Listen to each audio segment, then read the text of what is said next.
Introduction. This is not a self-help book. Nobody needs another sermon about the 10 steps or 7 stages or 16 hours a week that will deliver them from their stalled or fucked up life. Hit the local bookstore or surf Amazon and you will slip into a bottomless pit of self-help hype. Must feel good to consume because it sure does sell. Too bad most of it won't work. Not for real. Not forever.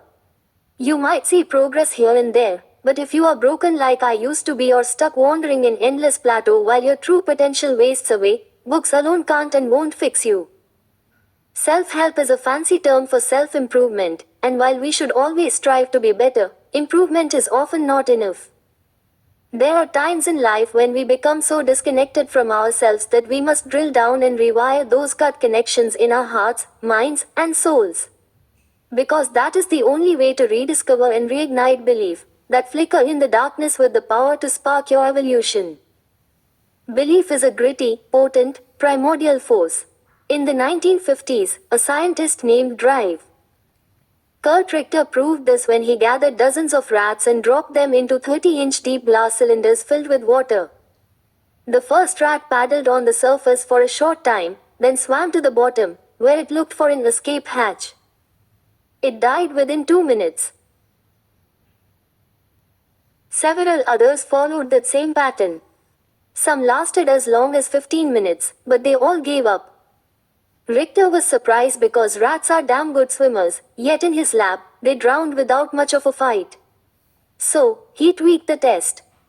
After he placed the next batch in their jars, Richter watched them, and right before it looked like they were about to give up, he and his tech scooped up the rats, toweled them off, and held them long enough for their heart and respiratory rates to normalize. Long enough for them to register, on a physiological scale, that they had been saved. They did this a few times before Richter placed a group of them back into those evil cylinders again to see how long they would last on their own. This time, the rats didn't give up. They swam their natural asses off, for an average of 60 hours without any food or rest. One swam for 81 hours. In his report, Richter suggested that the first round of subjects gave up because they were hopeless and that the second batch persisted for so long because they knew it was possible someone would come along and save their sorry asses. The popular analysis these days is that Richter's interventions flipped a switch in the rat brain, which illuminated the power of hope for us all to see. I love this experiment, but hope isn't what got into those rats. How long does hope really last?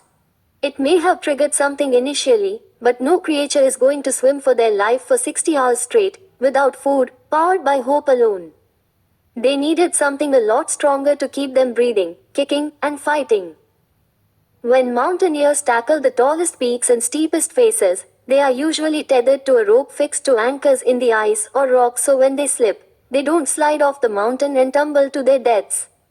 They may fall 10 or 12 feet, then get up, dust themselves off, and try again. Life is the mountain we are all climbing, but hope is not an anchor point.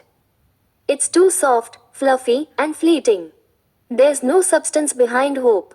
It's not a muscle you can develop, and it's not rooted down deep. It's an emotion that comes and goes. Richter touched something in his rats that was damn near unbreakable. He may not have noticed them adapting to their life or death trial, but they had to have figured out a more efficient technique to preserve energy. With each passing minute, they became more and more resilient until they started to believe that they would survive. Their confidence didn't fade as the hours piled up, it actually grew.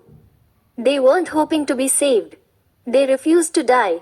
The way I see it, belief is what turned ordinary lab rats into marine mammals. There are 2 levels to belief. There's the surface level, which our coaches, teachers, therapists, and parents love to preach. Believe in yourself, they all say, as if the thought alone can keep us afloat when the odds are against us in the battle of our lives. But once exhaustion sets in, doubt and insecurity tend to penetrate and dissipate that flimsy brand of belief. Then there's the belief born in resilience. It comes from working your way through layers of pain, fatigue, and reason, and ignoring the ever-present temptation to quit until you strike a source of fuel you didn't even know existed. One that eliminates all doubt, makes you certain of your strength and the fact that eventually, You will prevail, so long as you keep moving forward.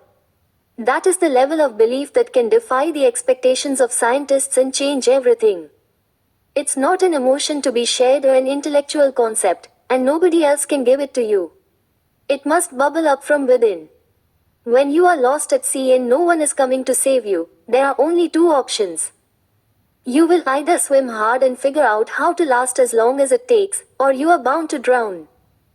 I was born with holes in my heart and sickle cell trait, and into a childhood torched by toxic stress and learning disabilities. I had minimal potential, and by the time I turned 24, I knew I was in danger of wasting my life. Many people get it twisted and think my accomplishments directly correlate to my potential. My accomplishments do not equate to my potential.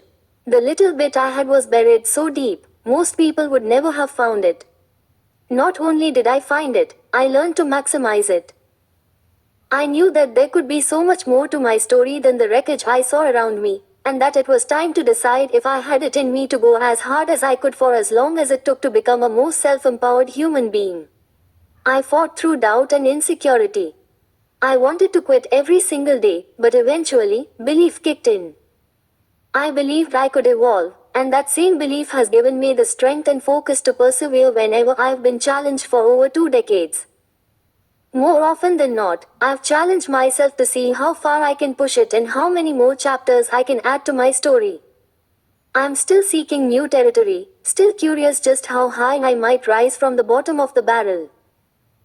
A lot of folks feel like they are missing something in their lives, something money can't buy, and that makes them miserable. They attempt to fill the void with material things they can see, feel, and touch. But that empty feeling won't go away. It fades some until all gets quiet again.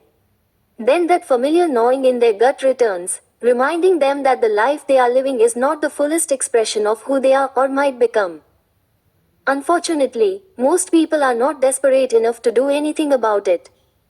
When you're hog-tied in conflicting emotions and other people's opinions, it's impossible to tap into belief and easy to drift away from that urge to evolve. You could be itchy as fuck to experience something different, to be somewhere different, or to become someone different, but when the slightest resistance arises to challenge your resolve, you moonwalk right back into the unsatisfied person you were before. Still itchy, still jonesing to be someone new, yet still trapped in your unfulfilling status quo. And you are nowhere near alone. Social media has compounded and spread this virus of dissatisfaction, which is why the world is now populated by damaged people consuming airy gratification, hunting an immediate dopamine fix with no substance at all behind it. Instead of staying focused on growth, millions of minds have been infected with lack, leaving them feeling even lesser than. Their internal dialogue becomes that much more toxic, as this population of weak-ass, entitled victims of life itself multiplies. It's funny, we question so many things about the way our lives are going.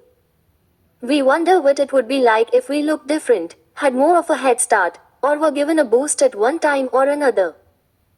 Very few people question their own warped minds. Instead, they collect slides, dramas, and problems, hoarding them until they are bloated with stale regret and envy, which form the roadblocks stopping them from becoming their truest, most capable selves.